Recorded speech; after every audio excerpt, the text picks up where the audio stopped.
আপনাদের আশীর্বাদে আজকে আমি এখানে দাঁড়িয়ে আছি এবং কিছু কথা বলার সুযোগ পেয়েছি। সর্বোপরি সারা ভারতবর্ষের নরেন্দ্র মোদী, পশ্চিমবঙ্গের মুখ্যমন্ত্রী শুভেন্দু অধিকারী, জেলা পরিষদের বামদেব গুচ্ছাইত, উত্তর কাথির বিধায়ক সুমিতা সিনহা এবং পঞ্চায়েতের প্রতিনিধিগণ সকলেই উন্নয়ন চায়। উন্নয়ন আর উন্নয়ন, উন্নয়নের কোনো রং হয় না। পূর্ব মেদিনীপুর জেলার কাথি 3 নম্বর ব্লকের কুমিরদা গ্রাম পঞ্চায়েতের একটি ওয়াটার এটিএম উদ্বোধন করতে গিয়ে এই কথাগুলি বলেন উত্তর কাছের বিধায়ক সুমিতা সিনহা।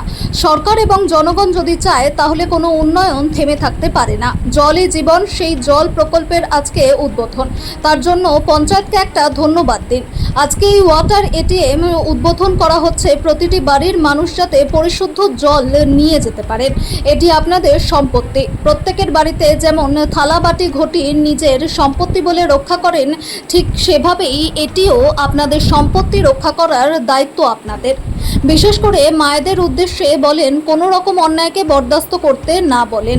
এই ওয়াটার এটিএম প্রকল্পের জন্য 15 লক্ষ টাকা ব্যয় হয়। উপস্থিত ছিলেন পঞ্চায়েত প্রধান প্রভাতী বারুই, বিশিষ্ট সমাজসেবী বিপুলের ধারা, উত্তম জানা সহ অন্যান্য বিশিষ্ট ব্যক্তিবর্গ। আজ সবচেয়ে যেটা বড় কথা বলি, আপনারা আশীর্বাদ করেছিলেন বলে আমি এখানে দাঁড়িয়ে আজ এত বকবক করতে পারছি।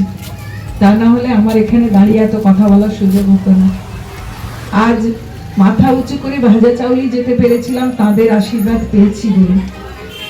সর্বোপরি পুরো ভারতবর্ষে নরেন্দ্র মোদী, ওয়েস্ট বেঙ্গলে মাননীয় শ্রী শুভেন্দু অধিকারী মহাশয়, আমাদের জেলা পরিষদে বামদেব গুচ্ছাইত মহাশয়, উত্তরকাঁথিতে সুমিতা সিনহা এবং পঞ্চায়েতেও এরকম একটা নাম উচ্চারণ করতে চাই। তাতে মনে হয় আমরা স্বয়ং সম্পূর্ণ হব।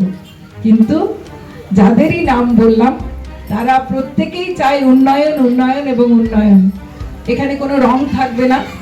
মানুষ নিজে নেতা এবং নিজে রিপোর্টার হবে, তবে গিয়ে আপনাদের উন্নয়ন একযোগে কাজ করবে।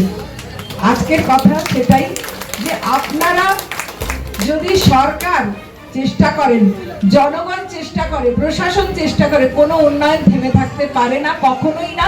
এবং সেই উদ্দেশ্যেই আমাদের আজকে এই পথ চলা। আজ আপনারা যে ওয়াটার এটিএম চালু করতে যাচ্ছেন, এক তো জল, জল মানে জীবন আমাদের। আর এত বড় কাজ আমরা পঞ্চায়েতের হাত ধরে করছি, তো সুতরাং পঞ্চায়েতের জন্য আগে একটা ধন্যবাদ দিন। আমি তাদের না হয় মা হয়েই থাকলাম। আপনাদের ধন্যবাদ। আমি বেশি কথা কিছুই নয়, আজকে এসেছি এখানে শুধু ওয়াটার এটিএমটা চালু করার জন্য, যাতে প্রত্যেকটি ঘরে ঘরে জলের সরবরাহ প্রত্যেকে নিয়ে যেতে পারেন এই জল। এবং এই স্কিমগুলো যেখানে যে কোনো স্কিম হচ্ছে, দাদা যেমন বলেছেন, দাদার সূত্র ধরেই বলি, ওটা কিন্তু আপনাদের সম্পত্তি, আপনাদের প্রত্যেকের সম্পত্তি। আপনি যেমন ঘরের থালা বাসনটা প্রতিদিন মেজে মুছে গুছিয়ে রাখেন, কেন? আপনার সম্পত্তি বলে, ওটা যেন নষ্ট না হয়, নোংরা না হয়। সেরকম এটাও আমার সম্পত্তি। কে এটার ক্ষতি করছে প্রত্যেকে রিপোর্টার হয়ে নজর রাখবেন। এর ক্ষতি যেমন হতে দেবেন না, তেমন এর আরো উন্নয়নে সহায়তা করবেন। গ্রামের যে কোনো দিকে আরো উন্নয়নে সহায়তা করবেন। প্রত্যেকে একজোট হয়ে সহায়তায় লেগে পড়বেন। আর এই কাজগুলোর মধ্যে আপনারা এত হেল্প পাচ্ছেন। পুরো এখানে পুরো বসে আছেন আমাদের পঞ্চায়েত প্রধান সহ প্রত্যেকে বসে আছেন। এবং আমাদের বিপুলেশ দা, আমি নিজে যাকে গুরু মানি, তিনি রাজনৈতিকভাবে, হয়তো রাজনীতি আলাদা হতে পারে, কিন্তু তথাপি বলবো রাজনীতি যদি শক্ত হয় সেখান থেকে পদস্খলন হওয়া মুশকিল আছে। এবং আমাদের মুখ্যমন্ত্রীর কথা অনুযায়ী জিরো টলারেন্স করবেন। প্রত্যেককে বলছি জিরো টলারেন্স। কি বাড়ির থেকে শুরু করে কি রাস্তাঘাটে প্রত্যেকে মাথার মধ্যে, বিশেষ করে মায়েদের বলছি, জিরো টলারেন্স মানে বুঝতে পারছেন তো?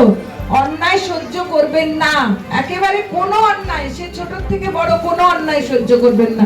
আপনি নিজে একদম পাখির চোখের মতো রিপোর্টার হয়ে দেখবেন। ধন্যবাদ সবাই।